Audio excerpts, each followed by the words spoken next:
麥兜生日嗰日，朋友約咗出嚟慶祝，大家玩得好開心，切蛋糕、點蠟燭，跟住朋友笑住咁講：嚟啦，許個願啦！麥兜合埋隻眼，心裏面浮起幾個願望，但最後都係講咗一句：希望佢過得好啦。佢取熄咗個蠟燭之後，大家拍手，熱熱鬧鬧，氣氛好開心。之後佢拎起咗手機，諗住 send 信息俾阿麥乜，但最後都冇 send 到。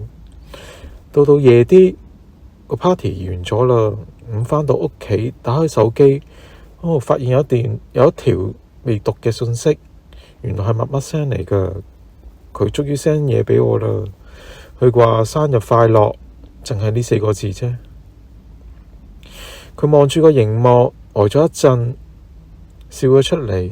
佢心諗：唉，咁耐佢都冇 send message 俾我，終於 send 俾我啦。希望佢都覺得幸福快樂啦。